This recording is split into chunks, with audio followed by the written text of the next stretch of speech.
Saatnya pembacaan kitab suci kita. Yakobus 4, ayat 6 dan 10. Anda dapat membuka Alkitab Anda. Yakobus pasal 4, ayat 6 dan 10. Saya mendengar halaman-halaman di balik, dan itu adalah suara yang indah untuk didengarkan. Yakobus pasal 4, ayat 6 dan 10. Tetapi kasih karunia, yang dianugerahkannya kepada kita, lebih besar daripada itu. Karena itu ia katakan, Allah menentang orang yang congkak, tetapi mengasihani orang yang rendah hati. Dan kemudian ayat 10. Rendahkanlah dirimu di hadapan Tuhan, dan ia akan meninggikan kamu. Semoga Tuhan memberkati pembacaan firman-Nya.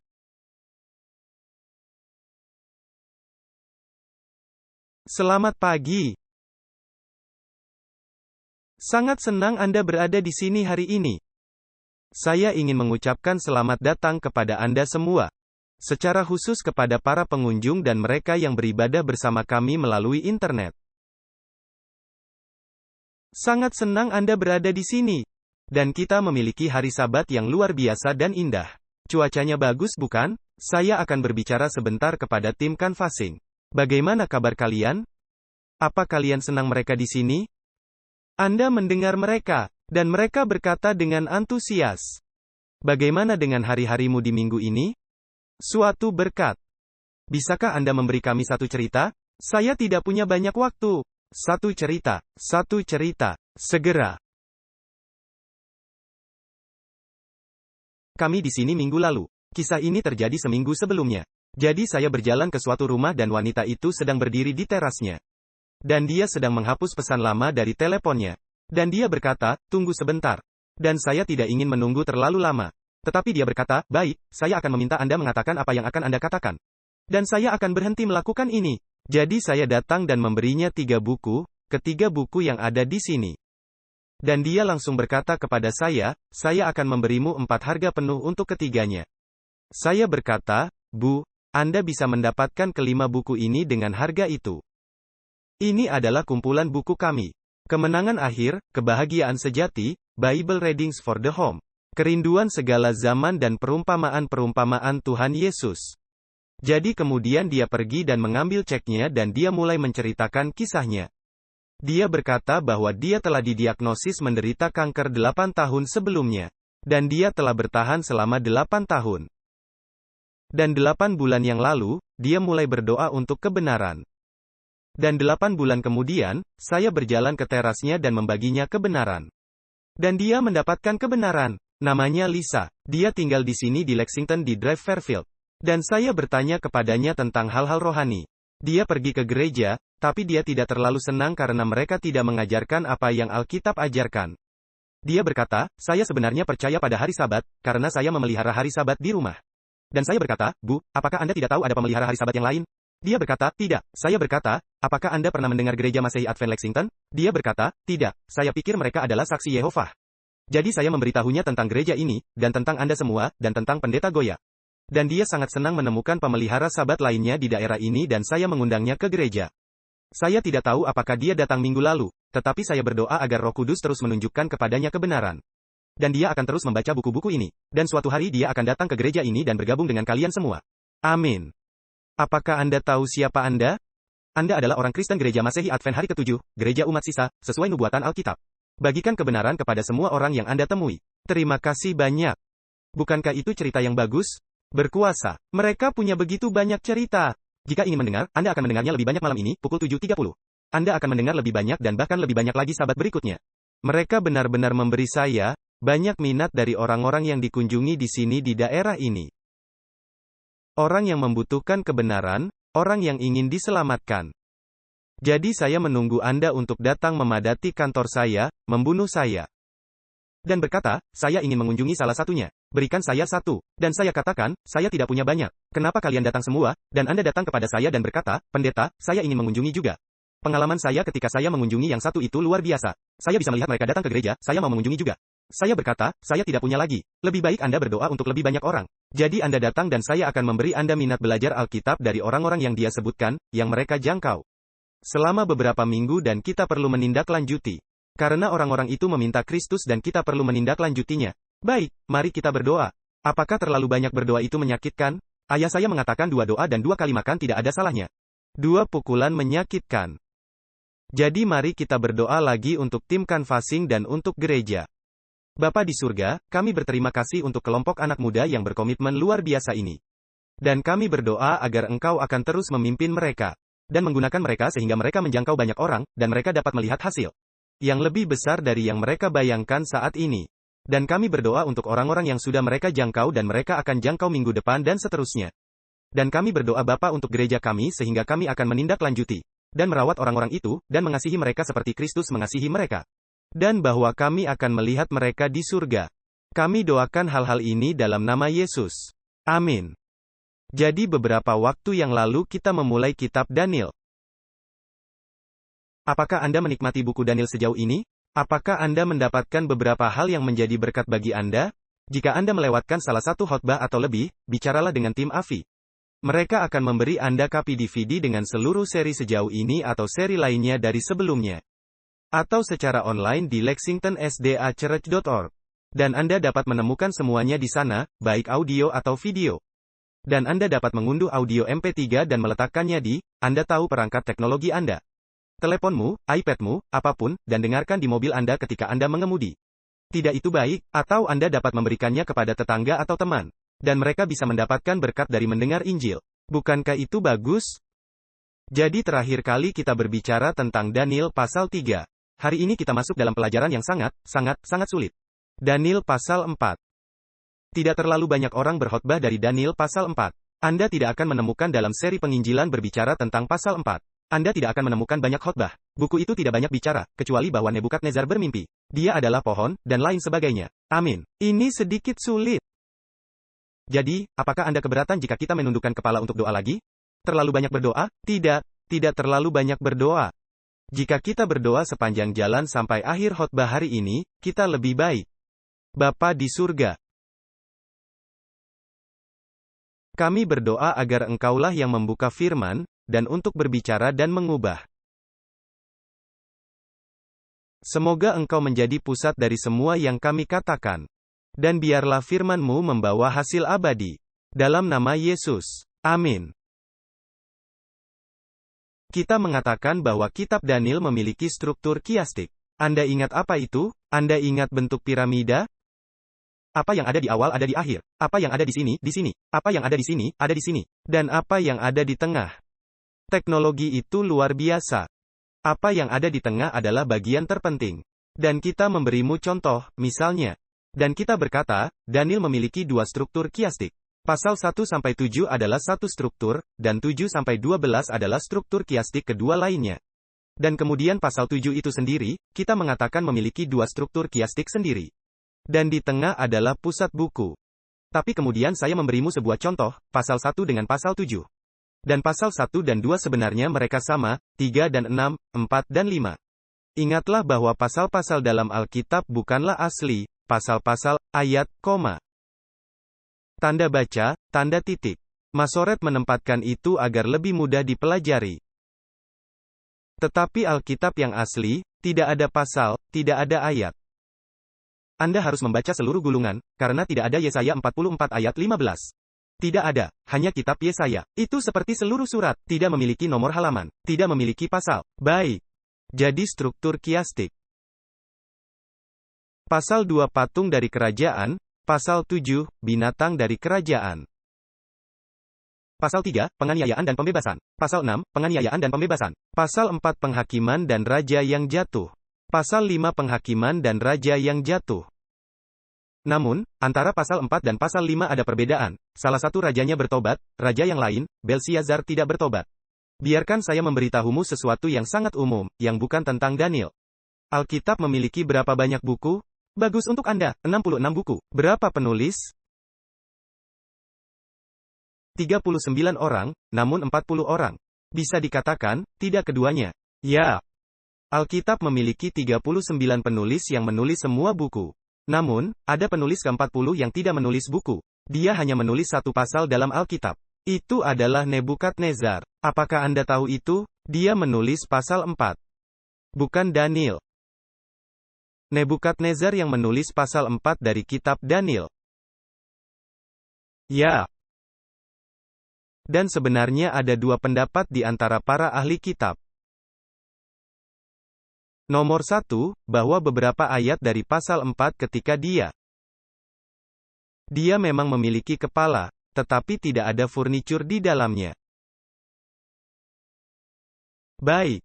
Liftnya tidak dapat naik. Ketika dia gila, ketika dia tidak waras. Beberapa sarjana mengatakan bahwa beberapa ayat waktu itu, Daniel menyelesaikannya, menulis untuknya. Namun, saya percaya ada banyak sarjana lain. Kebanyakan dari mereka di gereja kita yang percaya, dan bukan hanya gereja kita. Banyak sarjana lain di gereja lain yang percaya bahwa dia menulisnya sendiri tentang dirinya setelah dia sembuh. Karena gaya dan tata bahasanya tidak cocok dengan kosakata Daniel. Itu cocok dengan kosakata raja. Anda mengikuti saya, itu sesuai dengan gayanya.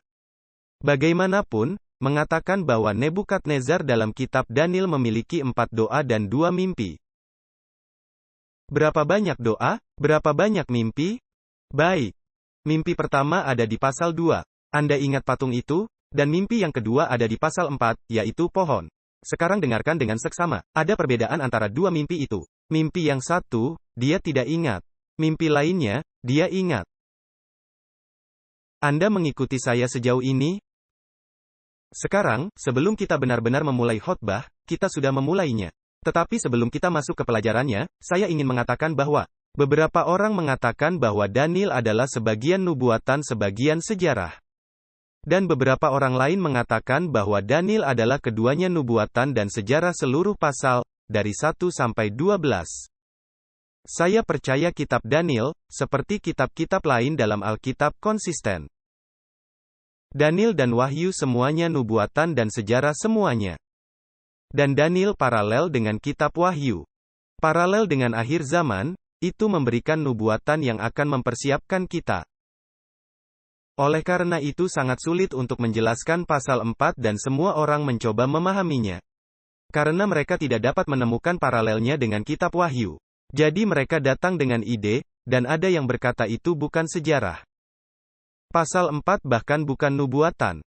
Pasal 4 bahkan tidak benar, ini adalah fiksi. Itu tidak pernah terjadi, tidak ada bukti. Saya percaya itu bukan fiksi, itu memang terjadi, dan saya akan memberi Anda bukti. Selain itu, pasal itu ada di dalam Alkitab. Beberapa orang membandingkan pohon di pasal 4 dengan orang jahat.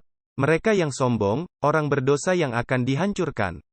Saya tidak setuju. Karena Nebukadnezar diselamatkan pada akhirnya dan dia memuji Tuhan. Beberapa membandingkan pasal 4 dengan binatang dari kitab Wahyu.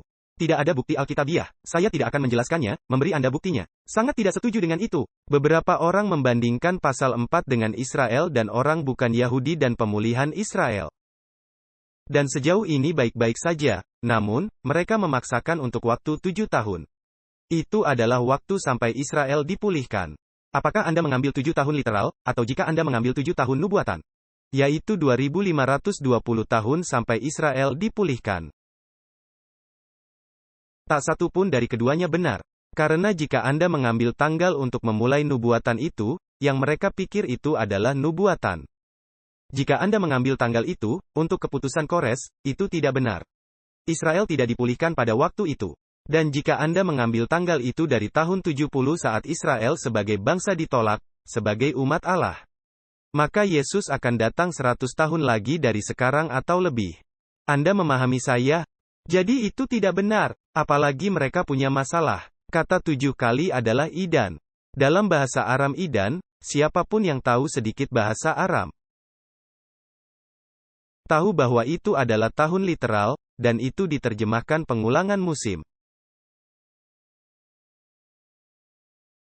Musim semi, musim panas, musim gugur, musim dingin. Seperti yang dikatakan dalam Kejadian, ada malam dan pagi, itu merujuk pada periode 24 jam, 1 hari literal.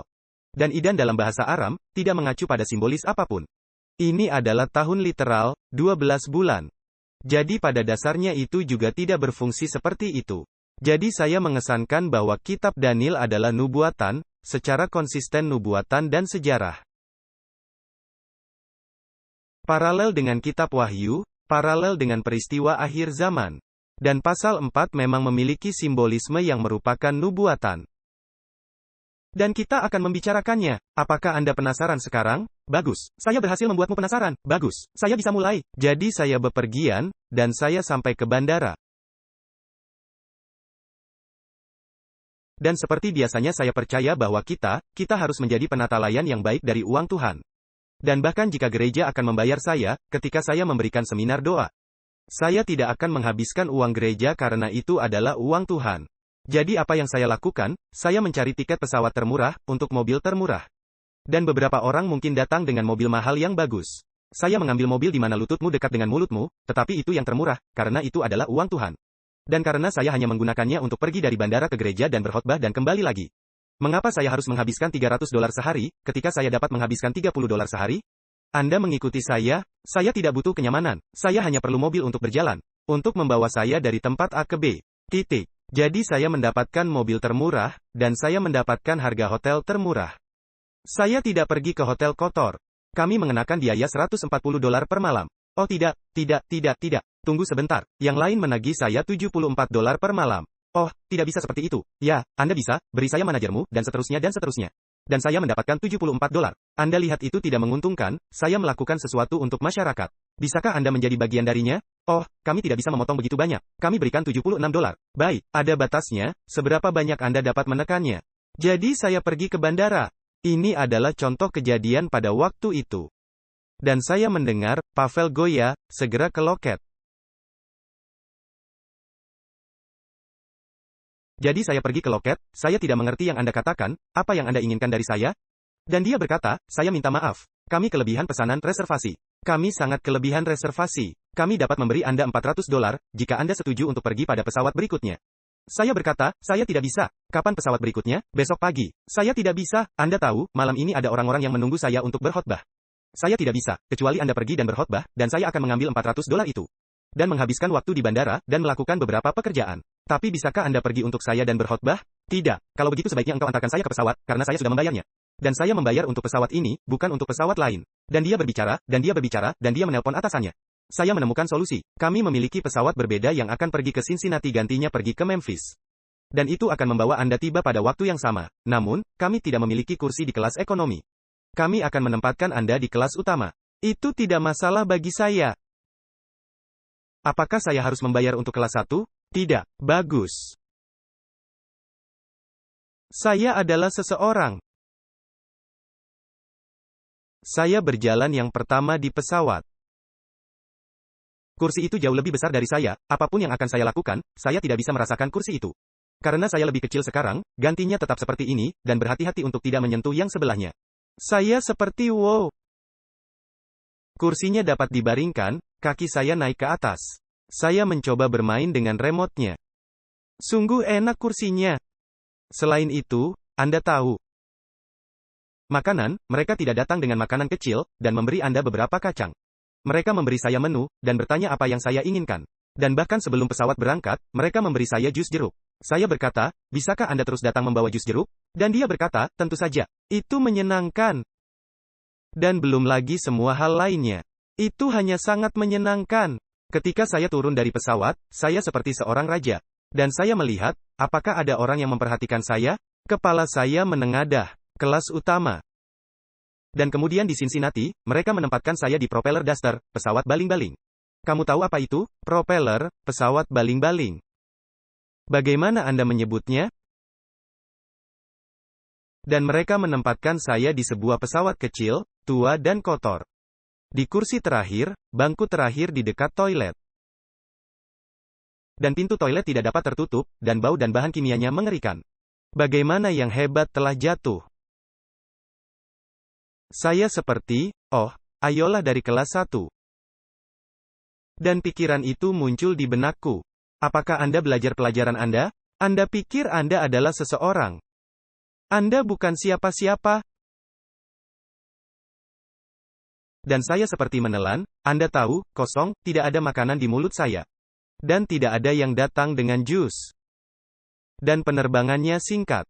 Dan wanita yang akan datang dengan jus, tidak datang ke saya, karena penerbangannya berakhir. Dan orang-orang yang datang ke toilet, mereka akan pergi dan membiarkan pintu terbuka, dan itu sangat bau. Oh, yang hebat telah jatuh. Amsal 16 ayat 18, Amsal 16 ayat 18. Kecongkakan mendahului kehancuran, dan tinggi hati mendahului kejatuhan. Belajarlah pelajaran Pavel. Saya mendapat pelajaran dengan sangat baik. Saya berkata pada diriku sendiri, siapa aku? Saya merasa baik untuk sesaat. Dan saya lupa, bahwa saya bukan siapa-siapa. Apakah kita tergoda secara berkala untuk percaya bahwa kita adalah seseorang? Jika Anda mencapai sesuatu dalam hidup Anda, segera Anda lupa siapa Anda. Tetapi kita adalah rumput, kita adalah debu. Dan hari ini kita merasa seseorang, dan besok kita berlalu, dan tidak ada sesuatu pun di belakang kita. Terlalu sering kita lupa itu. Mungkin kita perlu belajar tentang kerendahan hati. Tidak hanya sesekali, tetapi setiap hari. Karena kita harus mengingatnya. Ingat apa yang saya katakan sekarang bahwa kita bukan apa-apa. Kita tidak tahu apa-apa. Kita tidak pantas mendapatkan apa-apa, dan kita tidak bisa melakukan apa-apa. Bisakah Anda mengulanginya setelah saya? Apakah Anda memiliki kekuatan untuk mengakui itu? Kita bukan apa-apa. Kita tidak tahu apa-apa. Kita tidak pantas mendapatkan apa-apa, dan kita tidak dapat melakukan apa-apa kecuali Tuhan akan membantu kita. Kita bahkan tidak pantas mati. Itu semua hanya anugerah. Daniel pasal 4 adalah pelajaran dari kesaksian Nebukadnezar tentang kerendahan hati. Pelajaran kerendahan hati, pelajaran tentang ketergantungan total pada Tuhan, gantinya diri. Daniel pasal 4. Jadi Nebukadnezar mendapat mimpinya yang lain, dan dia ketakutan. Bukan karena dia tidak dapat mengingat mimpinya, tetapi karena dia benar-benar mengingat mimpi itu. Apakah Anda ingat tentang mimpi di dalam budaya itu? Kita berbicara beberapa waktu lalu di pasal 1. Tidak, di pasal 2. Benar. Saya mengoreksi, kita berbicara tentang mimpi. Mereka memiliki buku-buku tentang mimpi yang banyak ditemukan. Dalam penemuan, dalam arkeologi, buku-buku tentang mimpi. Yang secara harfiah menafsirkan apapun, dalam situasi apapun. Terlepas dari apakah Anda bermimpi kucing hitam, itu memberitahumu apa artinya, atau awan putih, itu menceritakan apa artinya itu. Sebuah pohon, tidak masalah, Anda hanya memberitahu saya apa mimpimu. Saya memberitahumu apa artinya, mereka memiliki seluruh ilmu tentang mimpi. Nah, kali ini mereka tidak membutuhkan banyak buku karena sudah jelas. Jadi mari kita masuk ke ayat-ayatnya. Pasal 4, ayat 10-12. Adapun penglihatan yang kudapat di tempat tidurku itu, demikian, saya melihat sebuah pohon. Apa elemen pertama? Sebuah pohon di tengah bumi. Dan tingginya sangat tinggi. Ingat kata tinggi, berikutnya. Pohon itu bertambah besar dan kuat, tingginya sampai ke langit. Ingat bagian yang mengatakan mencapai surga. Kita akan membahas satu persatu. Dan Anda akan melihat, dan dapat dilihat sampai ke ujung seluruh bumi. Daun-daunnya indah, buahnya berlimpah-limpah. Padanya ada makanan bagi semua yang hidup, di bawahnya binatang-binatang di padang mencari tempat bernaung. Di dahan-dahannya bersarang burung-burung di udara, dan segala makhluk mendapat makanan daripadanya. Jadi izinkan saya berhenti sejenak di sini.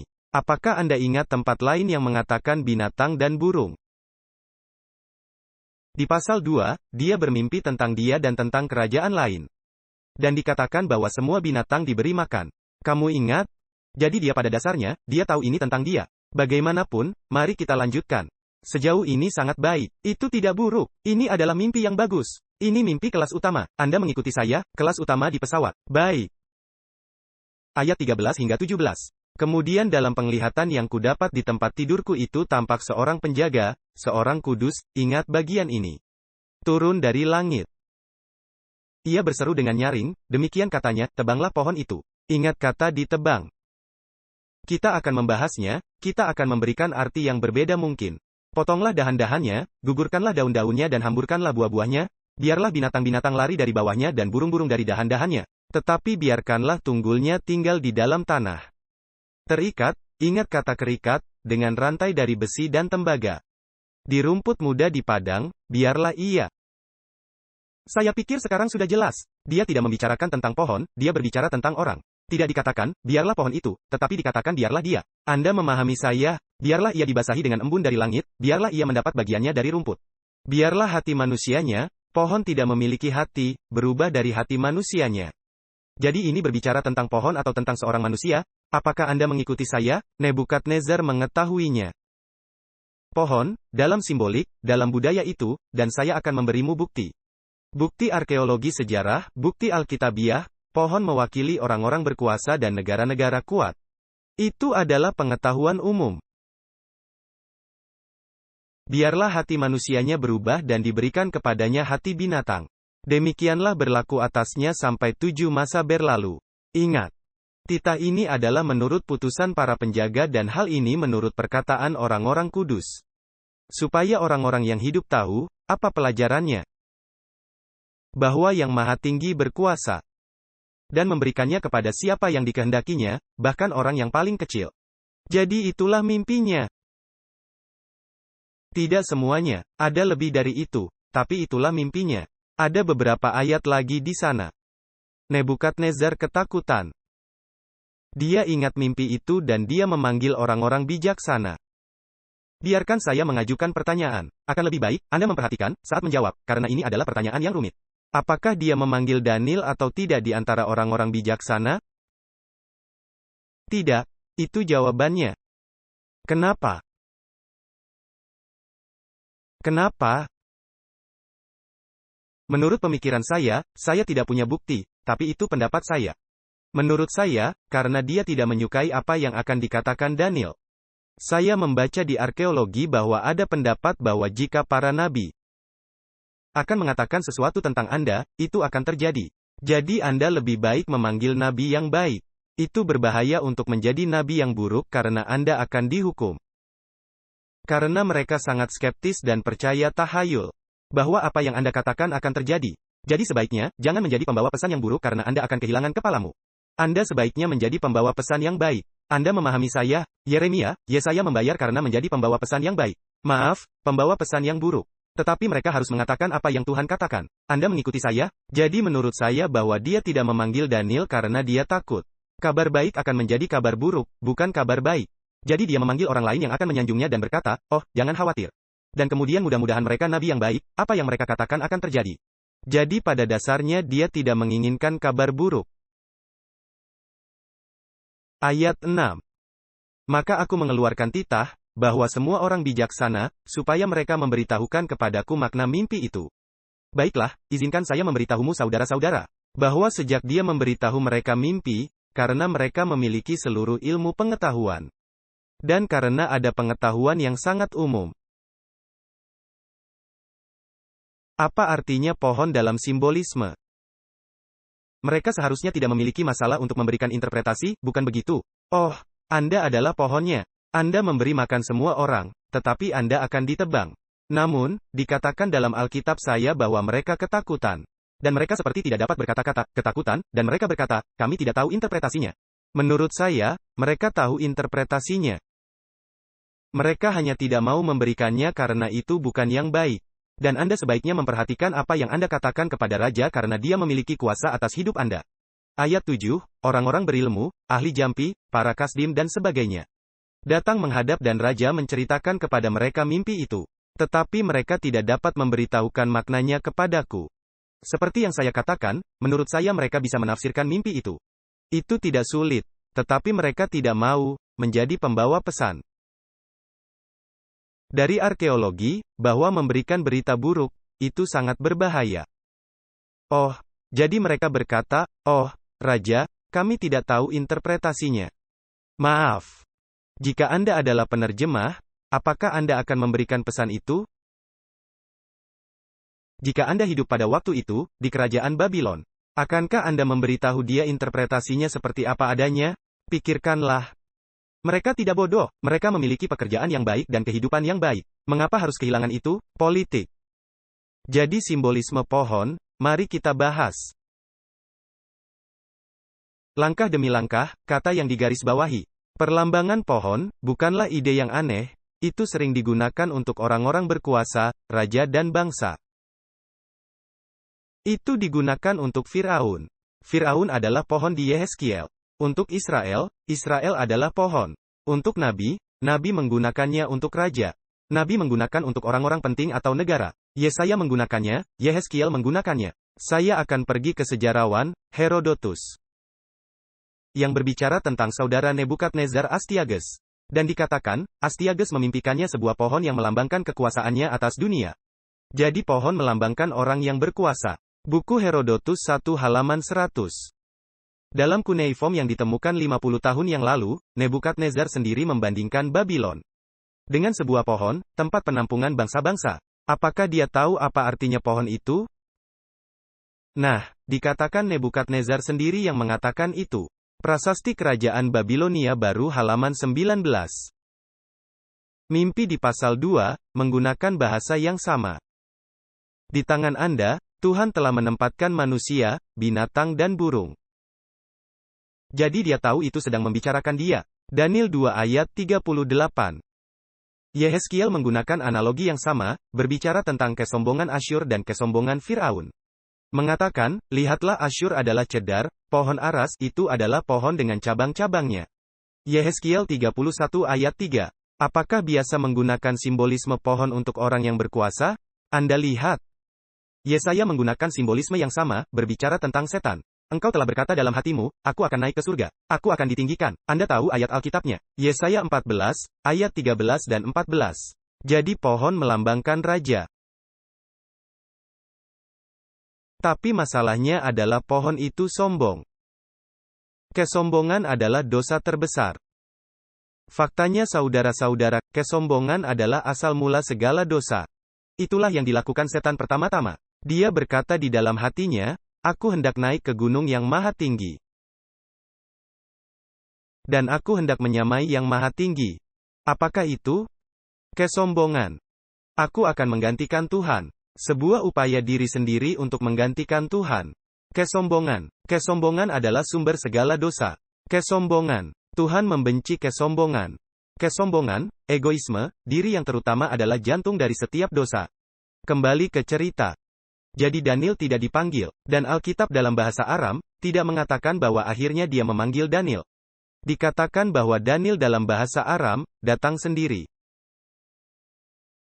Nah, saya memberitahumu dalam budaya itu, Anda tidak akan pergi ke hadapan raja, kecuali jika Anda dipanggil. Jadi itu menyiratkan bahwa Daniel dan raja adalah teman, bersahabat. Saya tidak tahu apakah Anda tahu, mereka sudah sekitar 36 tahun bersama. Daniel menjadi Perdana Menteri, pada dasarnya orang kedua di istana.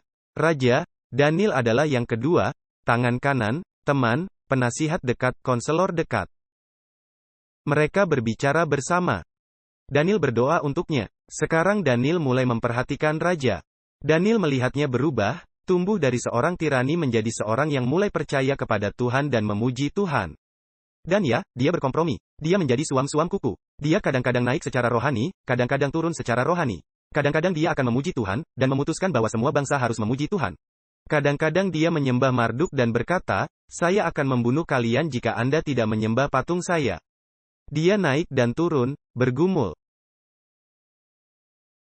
Daniel peduli kepadanya. Mereka sudah 36 tahun bersama sekarang. Jadi Daniel mendengar tentang hal itu, dan dia datang ke hadapan raja. Jadi raja akhirnya berkata, tolong beri saya interpretasinya, karena orang-orang ini tidak bisa. Dan saya ketakutan dan mereka ketakutan. Saya tidak tahu mengapa, terkadang kita ragu memanggil Tuhan sebagai pilihan terakhir kita. Dia seharusnya memanggil Daniel dari awal. Tapi bagaimanapun, mari kita lanjutkan. Ayat 8 dan 9. Tapi Daniel datang, itu bukan karena saya panggil, ayat 8 dan 9. Daniel datang menghadap aku, dan yang penuh dengan roh para dewa yang kudus. Ungkapan yang bagus, dalam dirinya ada roh Allah yang kudus. Itulah yang dia katakan dalam bahasa Aram, itu bukanlah roh Tuhan. Lalu kuceritakan kepadanya mimpi itu. Aku tahu, bahwa engkau penuh dengan roh para dewa yang kudus, dan bahwa tidak ada rahasia yang sukar bagimu. Sebab itu inilah riwayat penglihatan mimpi yang kudapat, maka ceritakanlah kepadaku maknanya. Jadi Nebukadnezar mengatakan tentang Daniel. Di dalam kamu ada roh Allah yang kudus, Daniel pasal 4, ayat 8. Alkitab versi Theodotion diterjemahkan seperti ini. Dia yang memiliki di dalam dirinya, Roh Kudus Allah.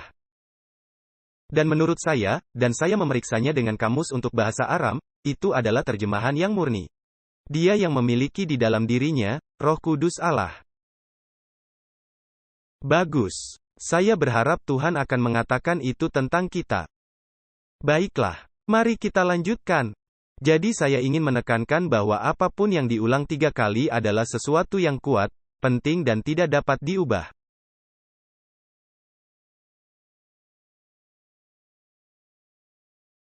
Dan frasa ini, Roh Kudus Allah, Roh Suci Tuhan di dalam dirinya, diulang 3 kali dalam 2 ayat. 3 kali itu berarti dalam budaya Aram adalah penting. Jadi Nebukadnezar memberitahu mimpi, para penyihir tidak bisa menjelaskan, dan mereka ketakutan. Nebukadnezar juga cemas, takut, bingung. Daniel mendengar mimpinya, dan Alkitab mengatakan bahwa dia ketakutan dalam bahasa Aram, sangat bingung. Ayat 18, semua orang bijaksana tidak dapat memberitahukan maknanya kepadaku, tetapi engkaulah yang sanggup. Ayat 19, kemudian Daniel, bagaimana? Ayat 19. Tercengang. Namun terjemahan lain menerjemahkan sangat bingung. Di bahasa aslinya dikatakan, tidak dapat berkata-kata, berdiri terkejut. Tidak bisa berkata-kata, berdiri terkejut, kepala berputar. Dan dikatakan, untuk sementara waktu, di bahasa asli bahasa Aram, untuk hampir selama 1 jam. Anda harus benar-benar sangat ketakutan, untuk tetap diam selama 1 jam. Itu waktu yang lama. Jadi Daniel di hadapan raja dan dia seperti ini. Anda tahu, mari kita lanjutkan. Raja berkata, ini aneh. Saya berpikir bahwa penasihat harus datang untuk raja. Raja mencoba untuk menghibur dan menenangkan konselor, atau harus sebaliknya. Jadi raja yang cukup mengenal Daniel, mereka telah berteman, mereka telah bersama untuk waktu yang lama. Dia percaya kepada Daniel, berkata kepada Daniel di ayat 19. Beltsazar, janganlah mimpi dan maknanya itu menggelisahkan engkau.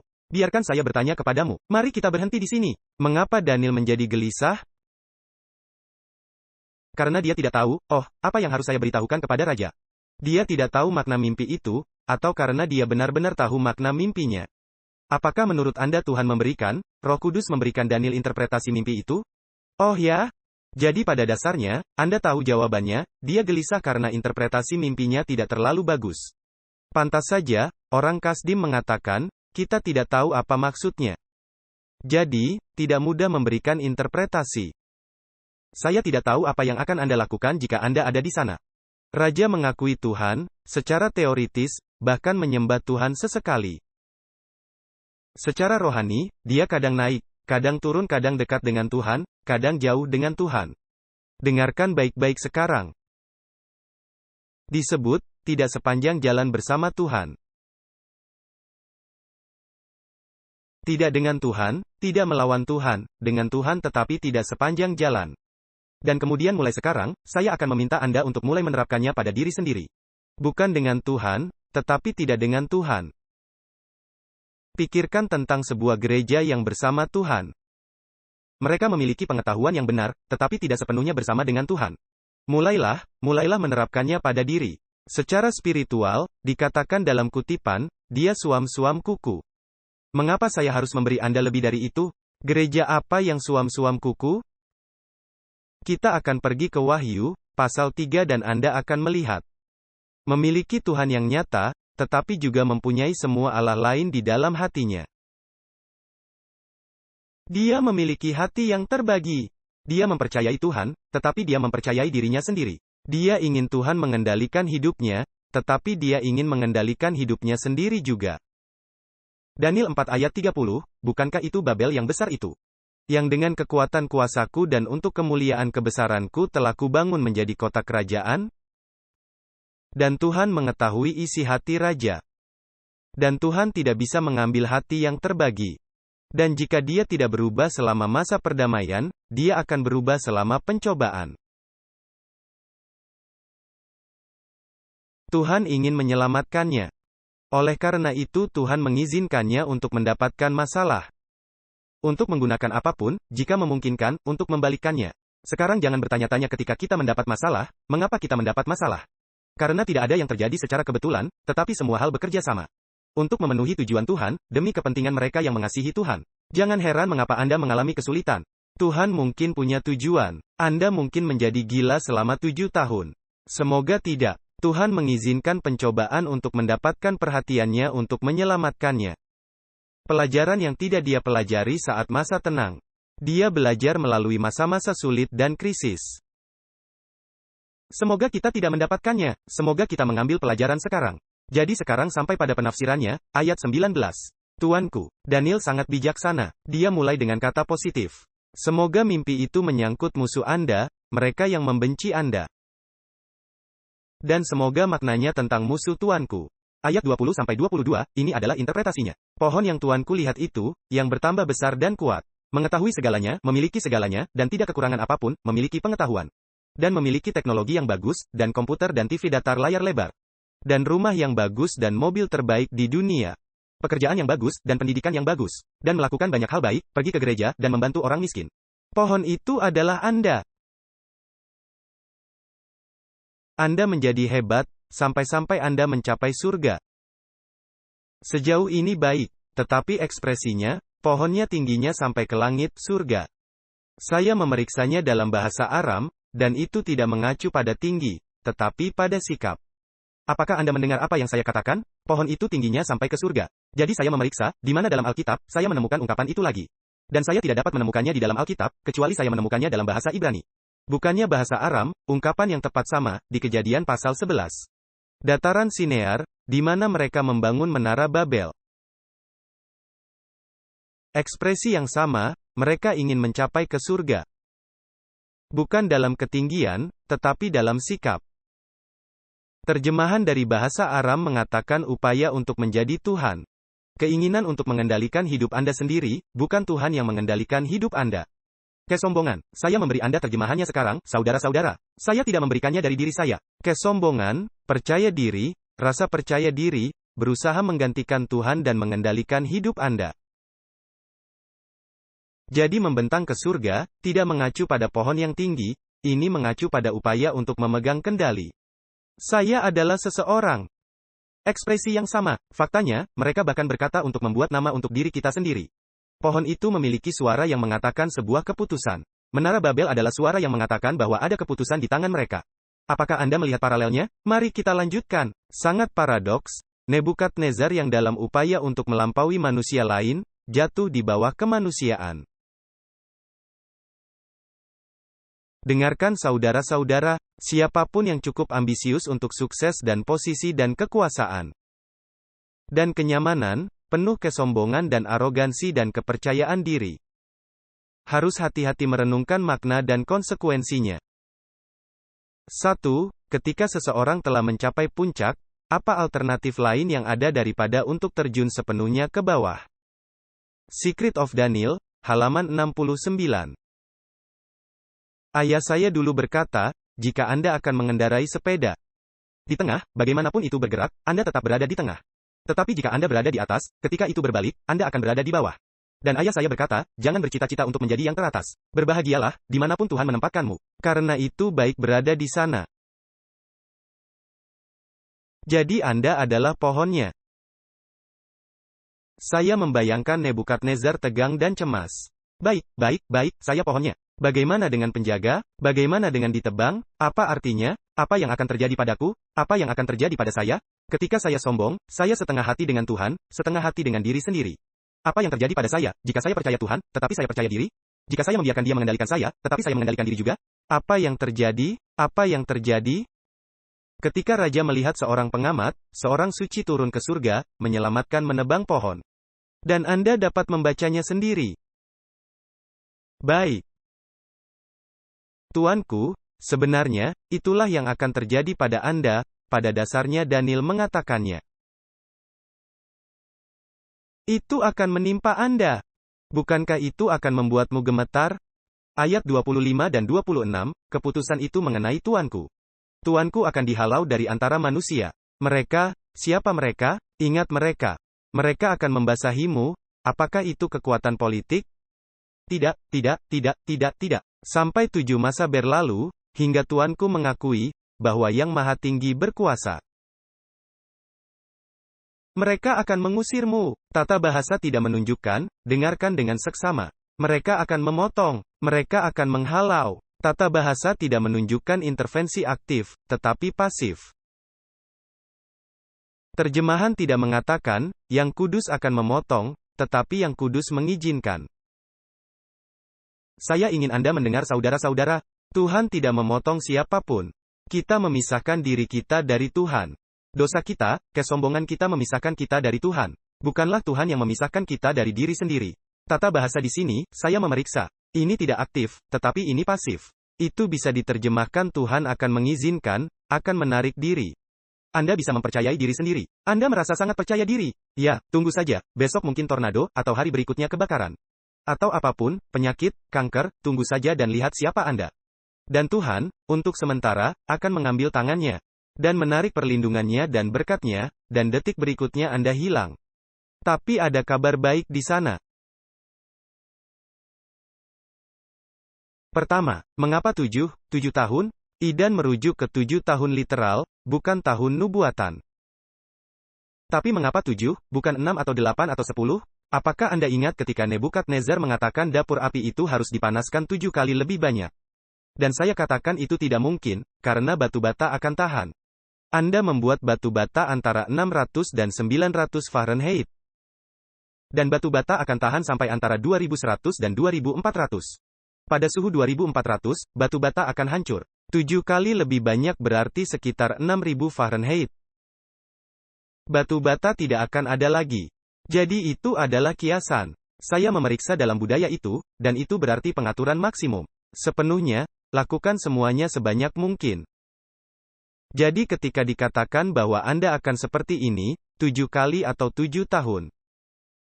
Artinya adalah sampai ke dasar batu, sampai ke tanah. Jika Anda tidak belajar pelajarannya, saya akan membiarkan Anda, untuk mempermalukan, untuk merendahkan hati. Untuk memberikan pelajaran. Ini lebih baik daripada kehilangan keselamatan Anda. Apapun yang Anda alami, adalah lebih baik jika Anda mendapatkan pencobaan itu, jika Anda mengambil pelajaran. Karena hidup ini singkat, tetapi kekekalan itu penting. Apakah Anda memahami saudara-saudara? Jadi pada dasarnya Tuhan berkata 7 kali, tidak seperti, oh, itu hanya angka. Tapi itu berarti semuanya. Aku akan mengujimu, dan mencobaimu, dan membiarkannya, sampai engkau mempelajarinya. Aku tidak akan meninggalkan Anda sendirian. Ya, ada kabar baik setelahnya. Ayat 27, jadi, ya Raja, biarlah nasihatku berkenan pada hati Tuanku. Lepaskanlah diri Tuanku daripada dosa dengan melakukan keadilan. Dan daripada kesalahan dengan menunjukkan belas kasihan. 2 dimensi. Kebenaran dan belas kasihan. Waktu kita sudah habis. Kita harus selesai di sini sekarang. Kita berhenti di sini dan kita akan melanjutkan waktu berikutnya. Saya senang saya berhenti begitu saja karena kamu datang lain kali dan mendengarkan. Tapi lain kali saya akan berlibur. Anda akan mendengarkan tim canvassing. Namun demikian, kita akan melakukan tinjauan singkat dan memulainya di mana kita berhenti. Karena kita harus membahas pasal ini, karena ini adalah pasal yang luar biasa. Dan Anda tidak akan mendengar banyak khotbah tentang pasal ini sayangnya. Jadi saudara-saudara, saat saya selesai, saya ingin memberimu sebuah cerita untuk dapat menutupnya. Pertama, saya ingin menyanyikan sesuatu dengan Anda, semoga Anda tahu lagunya. Jika tidak, saya akan menampilkannya di PowerPoint. Itu dia. Anda adalah orang-orang baik, orang-orang afi luar biasa. Saya bahkan tidak mengatakan, lompatlah ke akhir khotbah dan mereka sudah di sana. Mereka dapat membaca pikiran Anda. Apakah saya memiliki seseorang yang bermain piano? Rendahkan diri di hadapan Tuhan. Beginilah cara kita melakukannya. Setengah dari gereja sampai di sini, mulai yang pertama. Separuh dari gereja adalah gema. Anda mulai ketika saya memberitahu Anda. Baik.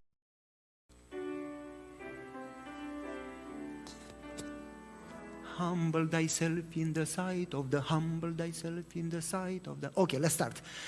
Humble thyself in the sight. Humble thyself in the. Humble thyself in the sight of the Lord. And he shall lift you up higher and higher, and he shall lift you up. Sekali lagi. Humble thyself in the sight. Humble thyself in the sight. Humble thyself in the sight of, humble thyself in the sight, and he shall lift you up higher and higher, and he shall lift you up. Mari kita berhenti di sini. Saudara-saudara, ingatlah Tuhan menentang orang yang sombong, tetapi menunjukkan kebaikan kepada orang yang rendah hati. Rendahkan diri di bawah tangan Tuhan yang perkasa, agar Dia mengangkatmu pada waktunya. Menurut kutipan, kita harus bisa untuk melihat tangan Tuhan dalam segala hal. Untuk setiap situasi, untuk setiap cobaan, adalah Tuhan mengajarkan kita kerendahan hati. Saat kita belajar untuk bergantung kepadanya, Dia mempersiapkan kita untuk krisis terakhir. Ketika Anda perlu hidup dengan iman di dalam Dia saja. Mari kita berdoa. Bapa di surga, saat kami mempelajari Daniel pasal 4, kami baru saja setengah jalan dari pasal itu. Tapi kami sudah mengetahui bahwa Engkau memiliki pelajaran bagi kami. Ini sangat penting, ini sangat krusial untuk keselamatan kami. Tolong Bapa, bantu kami mengambil pelajaran. Biarlah Engkau menjadi segalanya dan kami tidak menjadi apa-apa. Biarlah Engkau makin besar dan kami makin kecil. Sampai ke titik di mana orang tidak melihat kami lagi, tetapi melihat Engkau di dalam kami. Sampai ke titik di mana kami hidup seperti Yesus, seperti saat Yesus berkata, "Aku tidak mengucapkan kata-kataku sendiri. Aku tidak melakukan apapun dari diriku sendiri, kecuali Bapa menyuruhku melakukannya." Semoga kami sangat bergantung kepadamu sampai ke titik di mana Engkau memiliki kami. Kami berdoa dalam nama Yesus dan kami memujimu. Amin.